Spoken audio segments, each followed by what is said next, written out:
Hey Team YouTube, got a pretty straightforward repair here. So I bought yet another 3400 equipped minivan, and this one here, I was inspecting it for everything, and I noticed that right there, part of this timing guide was broken off, and I thought, what the heck? I've never seen that on any of the, I don't know, half a dozen or so of these I've torn down before and, had to get this far or whatever.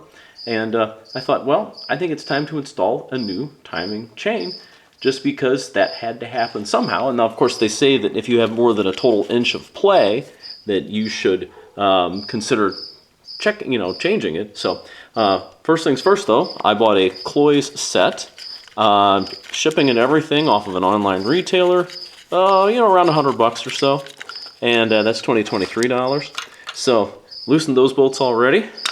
And so let's just check the play here. Let's see. Well, there's really not much, but like I say, it whipped around and, hit it pretty hard. So I'm gonna, I'm just gonna go ahead and replace it. And it's relatively cheap insurance for everything else I'm doing, considering I'm rebuilding a transmission, and I'm also putting new gaskets everywhere on the engine and things like that. Got my gasket kit here. This is a small part of the price. So the other thing they say, line up. We have a timing mark right here, and then you have a timing mark here, and here we go. We just line them up, and then there should be a dowel here at 3 o'clock when this piston here is at top dead center. Looks like we're ready to go, and I'm going to go ahead and take stuff apart off camera because I can never do it on camera to save my life. So here's the cloys kit, the guide, of course, the offending part being changed out. And I went ahead and I set the timing chain up in sprockets, and I tried to line up the points there. And then it also comes with a chain length that is colored. Now usually those are to the outside where you can see them on a cloys product, I believe. But either way, this is a simple timing chain setup, so I don't think I need to do anything else. So let's go ahead and pop this bad boy off here and make a change. Quickly, the timing guide bolts are 11mm socket. Of course, you use the crank pulley to move stuff around. That's 18mm socket. And then that up there, I used a battery impact tool for it. It is a 24mm socket. Okay, so they say the first thing you want to do is put on this, so let's make that happen. Okay, Team YouTube, from the bottom you can see that the keyway here is about 15 degrees to the left. That's exactly where it was when we pulled off the lower crank pulley. And then moving up, we have the cloys timing chain guide is what they call it. I put the two 11mm head fasteners in. I used just a dab of blue thread locker, and 15 foot-pounds is the torque. Going up here to the top, you can see that the guide pin there is at the 3 o'clock position.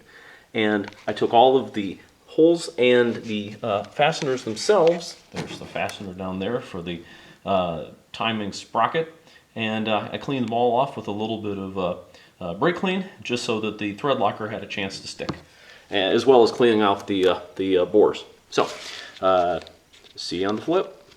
Okay, we've got the chain here all laid out on the sprockets. I kind of have it put up at 3 o'clock, and all we're going to do is lift it up and put it on. I'll let you know if I had to adjust the chain a tooth or two. Let's find out. Hey Team YouTube, so got the timing mark here lined up with the dot down there, and by the way, I reinstalled the guide. What I did is I put a screwdriver on it. I just kind of lifted it up a little bit, just because I felt like it was riding a little funny, and I just wanted to have more space in here, just so if that chain would really sufficiently there, because right now it pretty much rubs on both sides. I suppose that's just fine. That's the way it's designed. I just didn't want it to have, maximum amount of rub. Want the guide to do its job. I just, was concerned that I'd end up with something, like that again, where the, you know, a chain came around and whipped it and, you know, hit it there or something. Okay, so torques, again, 15 foot-pounds there.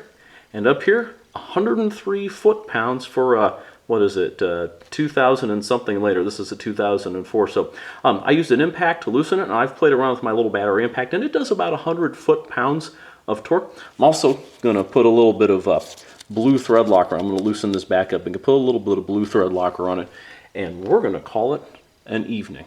Have a great day, YouTube. Hey, Team YouTube. One last thing. I say one last thing a lot, I guess. When checking the timing marks here, it looks a tiny bit off. I did try it, you know, one tooth advanced this way, one tooth advanced this way, and this is the only thing that looks close. And what really helps is if you take it and you have everything kind of snugged up and you just run, you know, put a wrench on this, put a socket on this, and just run it around, you know, 2 complete turns, 1 complete turn here. When this side is pulling and has tension on it, the marks look closer than when both sides are just kind of slack. So this must be the right timing marker. It could not be anything else, because you move literally with one mark, it moves, you know, let's say a 1/4 inch either way if you move a tooth. So it's pretty noticeable when you're off. Have a great night, YouTube.